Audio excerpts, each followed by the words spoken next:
شروع اللہ کے نام سے جو بڑا مہربان اور نہایت رحم کرنے والا ہے۔ 15 شعبان کی رات اور اس کی عبادتوں کے بارے میں آج کچھ اہم باتیں آپ سے عرض کروں گی۔ جی ناظرین، السلام علیکم، کیسے ہیں آپ سب؟ میں امید کرتی ہوں آپ سب خیریت سے ہوں گے۔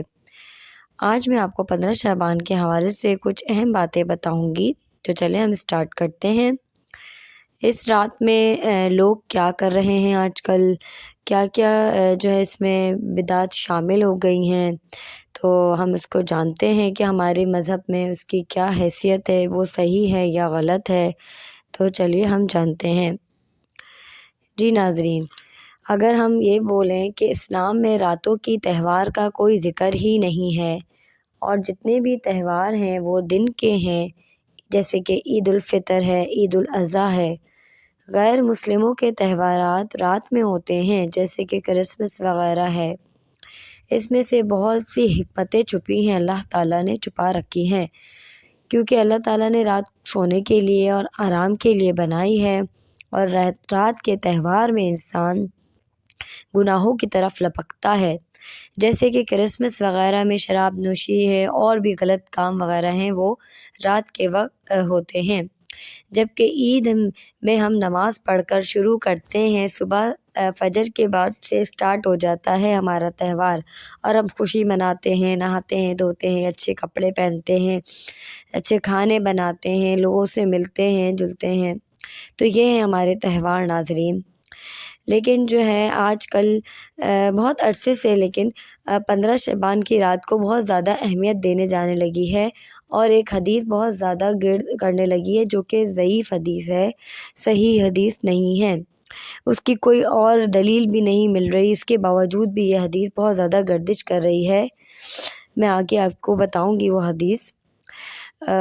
ناظرین، میں یہ بتانا چاہتی ہوں کہ لوگ جو ہے 15 شعبان کی رات جو ہے اس نیت سے نہاتے ہیں کہ آج 15 شعبان ہے، آج قسمت کا حال لکھا جائے گا، اچھے کپڑے پہنتے ہیں، حلوے وغیرہ بناتے ہیں، قبرستان جاتے ہیں، اور وہ بھی سب ٹولہ بنا کے جاتے ہیں۔ تو اگر 15 شعبان کو آپ اس نیت سے نہائیں گے اور اس نیت سے وہ کریں گے، تو یہ آپ ایک طریقے کا تہوار منا رہے ہیں، جو کہ نہ کسی حدیث سے ملتا ہے اس کا، اور نہ ہی کسی قرآن کی کوئی آیت اس بارے میں آئی ہے۔ آپ صلی اللہ علیہ وسلم نے 15 شعبان کو نہ تو نہایا دھویا، نہ ہی حلوے وغیرہ بنائے، اور نہ ہی بانٹے، یہ بدعت ہے ناظرین۔ ہمیں اس چیز کو ختم کرنا چاہیے، اور زیادہ سے زیادہ ہمیں اللہ تعالیٰ اور قرآن سے اپنے آپ کو جوڑنا چاہیے۔ تہواروں کا وقت اللہ تعالیٰ نے مقرر کیا ہے، ہمیں واضح الفاظ میں بتایا ہے، عید اور بقرعید کا۔ جیسے ہم عید الفطر اور عید الاضحیٰ مناتے ہیں، یہی ہمارے مسلمانوں کے اہم تہوار ہیں۔ ناظرین، لوگوں میں ایک حدیث یہ والی مشہور ہے کہ حضرت محمد صلی اللہ علیہ وسلم 15 شعبان کی رات خاموشی سے اٹھے اور جنت البقیع کی طرف گئے، اور ام عائشہ رضی اللہ تعالیٰ عنہ بھی ان کے پیچھے گئیں۔ کہتے ہیں کہ حضرت عائشہ رضی اللہ تعالیٰ عنہ کو یہ گمان ہوا کہ آپ صلی اللہ علیہ وسلم دوسری ازواج مطہرات کے پاس چلے گئے ہیں، حالانکہ وہ ان کے حجرے کا دن تھا، ان کے پاس رہنے کا دن تھا ہمارے پیارے نبی صلی اللہ علیہ وسلم کا۔ تو وہ اس وجہ سے وہ باہر نکل کے دیکھتی ہیں، تو لیکن آپ صلی اللہ علیہ وسلم جو ہے وہ جنت البقیع میں ان کو ملتے ہیں۔ پھر آپ صلی اللہ علیہ وسلم ان سے پوچھتے ہیں کہ عائشہ آپ کیوں باہر آئی ہیں، تو وہ بتاتی ہیں کہ میں سمجھی تھی کہ آپ دوسری ازواج مطہرات کے پاس چلے گئے ہیں۔ تو یہ حدیث ہے جو کہ بیان کی جا رہی ہے، اور یہ ضعیف حدیث ہے، یہ کسی نے بھی اس کو نہیں ملتی، کسی سے بھی اس کی سند نہیں ملتی ناظرین۔ نہ یہ عمل جو ہے ہمارے پیارے نبی صلی اللہ علیہ وسلم کے ساتھیوں نے کبھی کیا، نہ ہی حضرت ابوبکر صدیق، نہ حضرت عمر رضی اللہ تعالیٰ عنہ، حضرت عثمان، حضرت علی رضی اللہ تعالیٰ عنہ، کسی نے بھی یہ سنت نہیں کی۔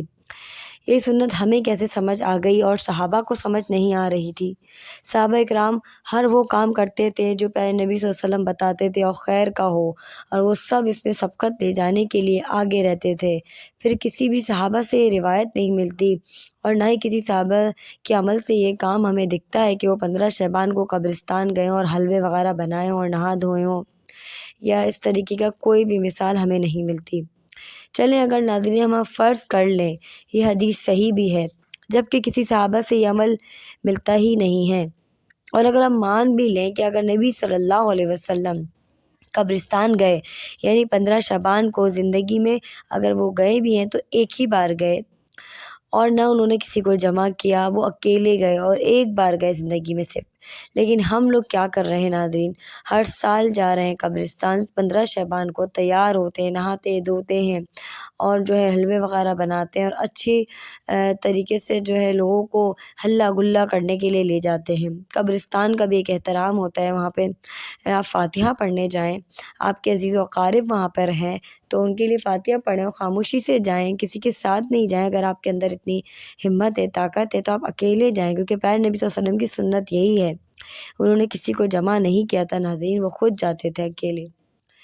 تو ناظرین ہم آگے بڑھتے ہیں۔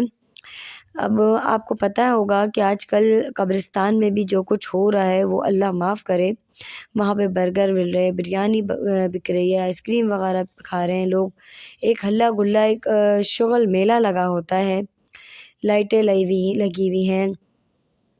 تو یہ سب تو سنت نبوی نہیں ہے ناظرین۔ سنت نبوی تو یہ ہے کہ آپ رات میں جا رہے ہیں اگر تو اکیلے جائیں اور فاتحہ پڑھ کر آ جائیں خاموشی سے۔ تو آج کل کے مسلمانوں کا عقیدہ اتنا کمزور ہو گیا ہے ناظرین، ہمیں اللہ تعالیٰ سے دعا اور مدد مانگنی چاہیے، کیونکہ آج کل کے حالات میں مسلمان بہت دین سے دور ہو گئے ہیں اور بہت سی بری باتیں اپنا لی ہیں، اور دوسروں مذاہب کی بھی بہت سی باتیں اپنا لی ہیں، اور سب سے بڑھ کر مسلمانوں کو نماز، روزے اور قرآن کا کوئی علم نہیں ہے، لیکن ضعیف حدیثوں پہ پورا عمل کرتے ہیں، ان کو جاننے کی کوشش ہی نہیں کرتے کہ قرآن میں اللہ تعالیٰ نے کیا فرمایا ہے۔ یہ سب قرآن اور نماز سے دوری کی وجہ ہے۔ اللہ تعالیٰ سے ہمیں ڈرنا چاہیے اور کوئی نئی بات اپنے دین میں شامل نہیں کرنی چاہیے۔ یہ بہت بڑا گناہ ہے۔ ایک حدیث کا مفہوم ہے کہ رسول اللہ صلی اللہ علیہ وسلم نے فرمایا، اگر کوئی بھی چیز دین میں شامل کرے گا تو وہ ہم میں سے نہیں۔ تو ناظرین یہ میں آپ کو ایک حدیث کا بتانا چاہتی ہوں کہ ایک دفعہ نبی کریم صلی اللہ علیہ وسلم نے ارشاد فرمایا کہ میں حوض کوثر پہ انتظار کر رہا ہوں گا اپنی امتیوں کا، تو وہاں پہ کچھ میری امت کی شکل والے حضرات آئیں گے تو فرشتے ان کو بھگا دیں گے، تو میں ان سے سوال کروں گا کہ آپ ان کو کیوں بھگا رہے ہیں؟ تو فرشتے بتائیں گے کہ یہ آپ صلی اللہ علیہ وسلم کے انتقال کے بعد آپ کے دین میں نئی چیز شامل کرنے والے لوگ ہیں، تو آپ صلی اللہ علیہ وسلم بھی ان کو وہاں سے بھگا دیں گے۔ اسی طرح قرآن مجید کے حوالے سے میں ایک آیت کا ترجمہ آپ کو بتاتی ہوں۔ سورۃ الدخان میں آتا ہے کہ ہم نے اس کو مبارک رات میں نازل کیا، اس میں حکمت والے فیصلے ہوتے ہیں، یعنی کہ قرآن مجید میں اللہ تعالیٰ یہ بتانا چاہتے ہیں کہ ہم نے ایک ہی رات بنائی ہے جو کہ رمضان کے آخری عشرے میں آتی ہے، اس رات میں سارے حکمت کے فیصلے بھی ہوتے ہیں، اور وہی قرآن مجید کے نازل ہونے کی رات بھی ہے۔ سورۃ القدر میں ہے، انا انزلناہ فی لیلۃ القدر، ہم نے اس قرآن کو لیلۃ القدر میں نازل کیا، اور فرشتے اترتے ہیں اس رات میں اللہ تعالیٰ کے حکم سے تمام تر معاملات لے کر۔ اللہ تعالیٰ خود بتا رہے ہیں کہ قرآن نازل ہونے والی رات اور انسانوں کے تمام معاملات جو کہ فرشتوں کے حوالے کیے جاتے ہیں وہ ایک ہی رات ہے۔ جی ناظرین، جب صحیح حدیث بھی نہیں ہے پھر آپ یہ کیسے کہہ سکتے ہیں کہ 15 شعبان کی رات میں قرآن نازل ہوا؟ اگر جو حضرات یہ مانتے ہیں کہ وہ لیلۃ القدر کی رات کو نہیں اتنی زیادہ اہمیت دیتے تو یہ غلط بات ہے ناظرین، کیونکہ اللہ تعالیٰ نے جس رات کو اہمیت دی ہے ہمیں بھی اسی رات کو زیادہ اہمیت دینی چاہیے۔ اللہ تعالیٰ نے لیلۃ القدر کو اہمیت دی ہے، اور اللہ تعالیٰ نے جو ہے ہمیں دن بھی نہیں بتایا ہے کہ کون سے دن لیلۃ القدر ہے، ہمیں ڈھونڈنے کو کہا ہے، اسی لیے کیونکہ اسلام میں کوئی دن یا کوئی بات مقرر اس لیے نہیں کی جاتی، اگر کوئی وقت کا ذکر آ جائے تو اس میں اختلاف پیدا کر دیا جاتا ہے۔ جمعے کے دن کے لیے بھی مشہور ہے کہ ایک گھڑی ایسی ضرور آتی ہے کہ جو قبولیت کی ہوگی، لیکن اللہ تعالیٰ نے وہ گھڑی نہیں بتائی۔ لوگ کہتے ہیں کہ خطبے کے وقت، کچھ لوگ کہتے ہیں عصر سے مغرب کے وقت، تو اللہ تعالیٰ چاہتا ہے کہ ہم اللہ تعالیٰ سے زیادہ قریب ہوں، ہم اس کو ڈھونڈیں، ہم اس سے دعائیں مانگیں، تو اس لیے اللہ تعالیٰ ہمیں وہ گھڑی نہیں بتاتے تاکہ اس کے بندے اس کے قریب آئے۔ تو یہ اللہ تعالیٰ کیسے بتا دیں گے کہ 15 شعبان کی رات ہے وہ رات؟ اللہ تعالیٰ نے ہمیں رمضان میں بھی جب نہیں بتایا، اتنا امپورٹنٹ دن ہمیں نہیں بتایا، ہمیں خود ڈھونڈنے کے لیے کہا ہے۔ ہے۔ تو ناظرین ہمیں جو ہے اپنے دین میں نئی باتیں شامل نہیں کرنی چاہیے اور حلوے مانڈے جو ہے سے بچنا چاہیے، اور خاص طور پہ یہ آج کل جو یہ بچے یہ بم وغیرہ پھاڑتے ہیں، پٹاخے وغیرہ، یہ بھی غلط ہے بالکل۔ یہ بھی کسی حدیث میں نہیں ہے، کسی حدیث سے وارد نہیں ہوتا کہ اس وقت جو یہ پٹاخے پھوڑے گئے تھے یا کچھ اس طرح کا ہوا تھا۔ ناظرین ہمیں اللہ تعالیٰ سے دعا کرنی چاہیے کہ ہمیں بھی اور ہمارے بچوں کو اور آنے والی نسلوں کو اللہ تعالیٰ سیدھے راستے پہ رکھے اور ہمیں بدعات سے بچائیں، آمین۔ اللہ تعالیٰ سے ہمیں دعا کرنی چاہیے۔ جزاک اللہ خیراً۔